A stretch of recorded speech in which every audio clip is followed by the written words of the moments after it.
Whole bunch of ag cats over there. And we're just north of Bakersfield. We're just south of Fresno. There's an F4 and a B17. Check them out.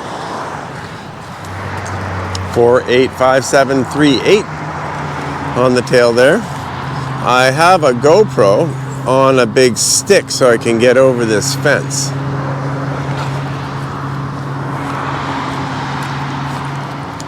See how good that works.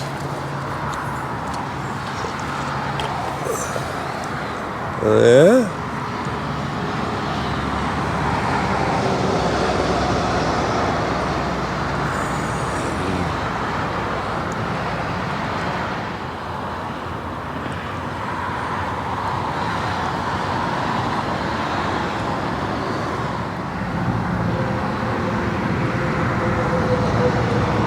The elevators and the rudder are made of metal.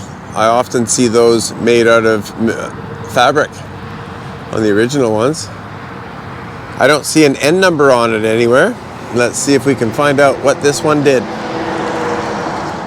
So I pulled out my iPhone and ran that number through and came up with, I went to B17 Flying Fortress. Let's see, this is called warbirdregistry.com.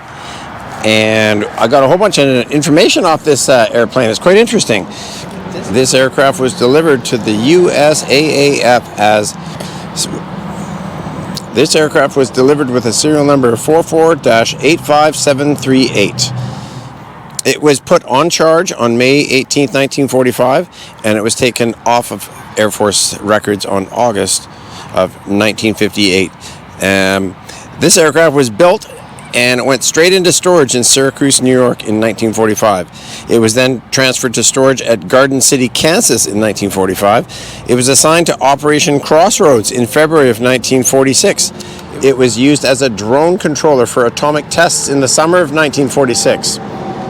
It was then assigned to the 509th Composite Group, transferred to Wright-Patterson Air Force Base in Ohio in 19unknown. Redesignated a DB17G on June 18th of 1948. It was redesignated an EDB-17G on June 2nd of 1949. It was assigned to the Air Proving Grounds in Elgin Air Force Base, Florida in March of 1950. It was used as a drone director at Elgin and Roswell Air Force Base, New Mexico. Designated a DB-17G on December 5 of 1954. And it was withdrawn from use in August of 1958. The AM Vets Chapter 56 in Tulare, California received it on August 4th of 1958. That's awesome. It was damaged by a truck running off the highway in August of 1982, and it was repaired. It sits right next to the Highway 99, which was a main route way back then. Now, more people use the I-5 a little bit further to the west from here. That's great. A great little website I got here. Hope you guys enjoyed a little look at her. Again, I see metal ailerons, and the original ones had fabric. And the wingtip nav light is busted off, and the wing's got a wrinkle in her.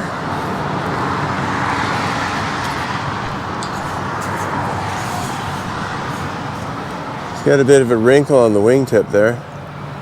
That is what could have happened in transporting the pieces if it came here on the back of the truck.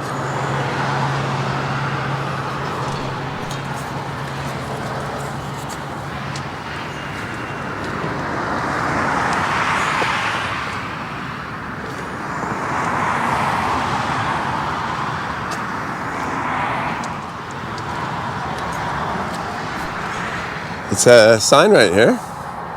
This B-17 Flying Fortress is a gift from the U.S. Air Force to AM Vets Post number 56 as a memorial to all the men and women of Tulare who served their country in World War II. It is also a tribute to our own Major General Maurice Preston, Operations Chief, United States Air Force retired, who flew this plane to Tulare on August 5th of 1958. So they flew it here. Awesome. That's great to hear. This one flew here. What a neat looking nose she's got on it. Look at those blisters on the side of the chin there. And it's got a little dome on the top front there. I haven't quite seen that before.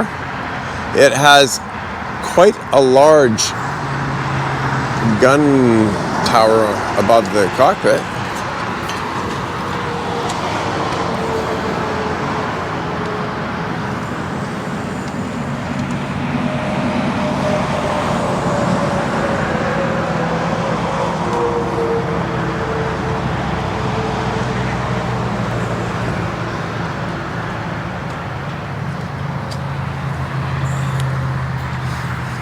Well, I can see that the cockpit is empty. Right away you can see it's missing the Norton bomb sight and the bombardier's chair and the gunner's position. And then I think this one's actually missing the cockpit instrument panels and such as well. I can see quite a ways back into the fuselage.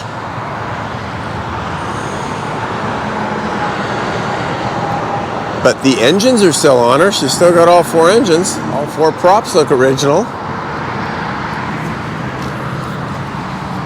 If this aircraft flew here, it could fly out of here. Probably just needs a lot of work. There's an AD on B17 wing attach bolts that apparently is very expensive to comply with. You have to take the wings off. And you will be buying new bolts and whatever else is around there. Probably find some other problems. But it's all fixable. It's all doable. You can take one of these things and park it for 50 years and then you can get it flying again. People do it all the time. There's lots of that going on. Ooh, this is a nice shot from over here.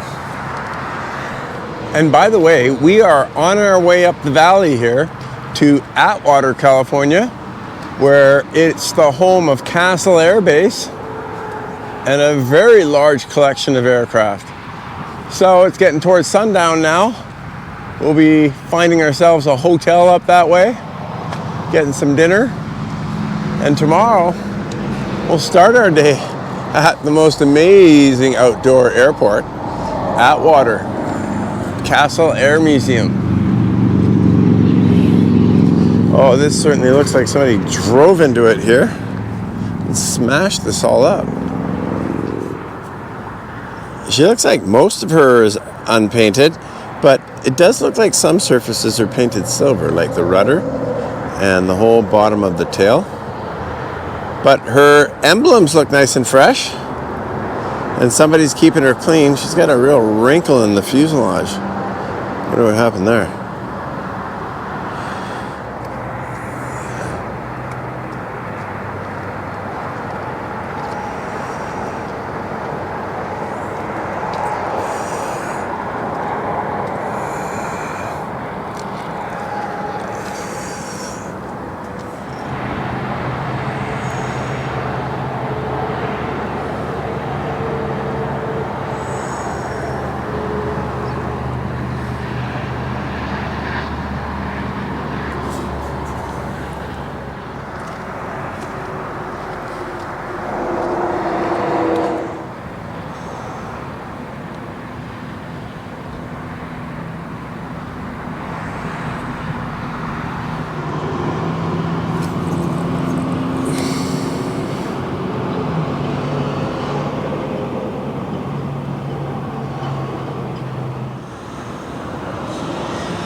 And they also have an F4.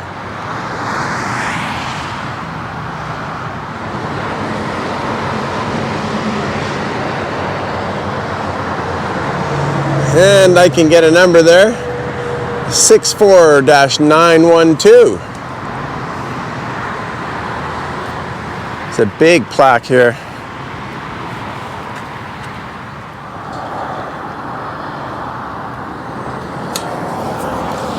So you get the old B17 from over here as well. She's in her own little fenced off area. Got hit by a truck in 1982. While we're here, why don't we punch in the number off this plane and see what it did. So this time I've gone to another, my favorite one actually, aerial visuals, and we'll see what this plane did. There's a lot of different places you can find out about planes. People have made databases, and this one's really great. This is a McDonnell F4 Phantom II, and this model is a GF-4C Phantom II. Its military serial number is 64-0912, United States Air Force. Construction number 1368. Located at the American Veterans Post 56 in Medford Field, California. This aircraft was manufactured as a F4C-25-MC at St. Louis, Missouri. In 1964, it was taken on strength with the United States Air Force. It was redesignated immediately as a GF-4C, and don't really have much information on what it did its whole life. It went to